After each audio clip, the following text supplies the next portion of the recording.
Consider this, EJ. If you want to come back as a GM, I think this conversation is going to be very valuable for you. We have somebody that's obviously in the game with Carlos Correa here that knows so much about the numbers, and you've been hearing us talk about it for the last 2 days. On-base percentage, OPS, WRC+. What is it? How does it go into you actually being able to produce runs and get wins? So, Carlos, coming in with the new school mentality, Jimmy, Pedro, and I, we've had that old school mentality. Educate us and educate the fans on what's most important to help you win games. Yeah, so, with the old school, it was average, home runs, RBIs. So everybody look at that and judge a player based on those stats. Now, there's a lot more information out there. Now, it's all about projection. So how do you project a player? Play discipline is very important. WRC Plus takes into consideration the ballparks you play in, the league you play in, the quality of contact, your play discipline, just about everything in just one stat. So when GMs, when front offices, when they look at stats, they want to look at WRC Plus for a hitter, OPS Plus, and WOBA. Those are the most important stats right now in baseball. Those are the new triple crown, as we like to call it back in the day. It's not average home runs anymore. So when I'm in the clubhouse with the players, I make sure I tell them, hey, home runs are nice. If you can hit as many of them, hit them. But also focus on your play discipline. Get on base. Hit the ball hard. That's the key of the game, barrel balls. Now, let me ask you this.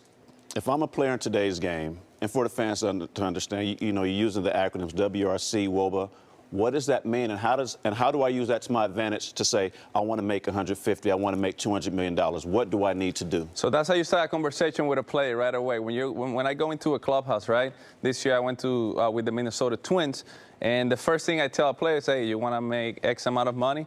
And at that point, you already got them, right? And then you start explaining the analytics and how GMs think and what they look at, right? Because at the end of the day, they're the ones giving us the contracts. The owners, the GMs, they're the ones making the decisions. So we got to play to what they like, to what they want to see, to what they look forward in a player to help them win championships. And those are the stats, WRC Plus, WOBA. And the WOBA is so important because it's weighted on base average. It takes into consideration how much you get on base, right? It's very important. It's 1.8 more important than the slugging. You cannot steal a walk. You cannot steal a walk. You can hit a ball at 110, at 15 degrees, and it can get caught. When you have the plate discipline, doesn't matter if the contract is 10 years, 5 years. If you have the plate discipline like a guy like Joey Votto, a guy like Mike Trout, you're always going to have success because when you're going 0 for 10, there is 5, 6 walks in between, so your OPS is staying pretty much the same. Now, when a guy doesn't walk and doesn't have the plate discipline, when he goes on that 0 for 15 slump, there's no walks in between. So that OPS is just crashing down right away. So you want a guy that has the plate discipline because even when the ball is not falling and you're not getting lucky, you're still getting on base and your stats, OPS Plus, all that is staying the same. So that's a good thing, obviously, from the offensive standpoints. But we have Hall of Famer Pedro right here. Pedro can strike anybody out at any time. He could start a game. He can come out of the bullpen. What would Pedro need from a pitching standpoint? What are the stats that are most important to help him out? So Ks per 9. If you can strike people out in today's game, you're very valuable to every organization. So as a pitcher, you look at Ks per 9, you look at FIP, you look at ERA plus. Those are the important stats. But as a pitcher, Pedro, you pitch in today's game. Back when you pitch, you go based on feel and just reading swings, right? In today's game, there's so much data that you know where the holes for every hitter are. You know where Carlos Correa has a 300 OPS against this pitch in this location. So you knowing that if it's the changeup in key situations, what are you going to do? You're going to throw that pitch because you know he's not hitting it, and you have a sample size of 300 at-bats. So you know that even if he's looking for it, he hasn't been hitting it all year. So now you have so much more data to establish a game plan and have success against hitters. The way we hit is by mistakes. So when you guys make mistakes and don't execute, that's how we hit the home runs, and that's how we slug. Now, Pedro, though, you didn't have these numbers and you were dominant. What would you have done with these numbers that you have today? Imagine that I knew the tendencies that the key players, big hitters, or hitters that gave me knuckles. Imagine that I knew the tendencies that they were going to have in certain at-bats, in certain counts, depending on what the situation was. I would have taken a huge advantage of that. And I would have executed probably totally different. I didn't know until late in my career that after 100 pitches, my effectiveness diminished so much compared to the first 100 pitches.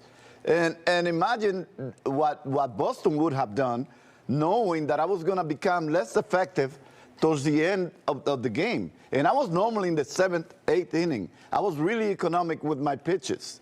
But at the same time, I got myself in trouble late in the game, and I did not trust the bullpen because probably Boston didn't know as much as they should have known about how much help I needed. And I was reluctant to give away the ball because I didn't know I was losing so much. Revolutions on the breaking ball. My changeup became a little bit flatter. My fastball was kind of under a little bit. I didn't have the same zip on the fastball after 100 pitches. So if I was in today's game and I had so much information relayed to me, just imagine what I would have done. I feel the same way. Just power. about, you're talking about the slumps. Every hitter goes through a time where they're not hitting. And you're told to walk. But why? What's the importance of a walk? We were taught you don't walk off an island. You have to hit your way off an island. So the deeper the slump got, the more aggressive you want to become to get that feel back. But understanding how they weigh a walk in a slump, I would have done things differently. Although walks are important, I get on base, I can steal bases. We were told you have to hit your way out of a slump. You don't walk your way out of a slump. And to the people listening to us, walking doesn't mean put the bat on your shoulder and doesn't swing.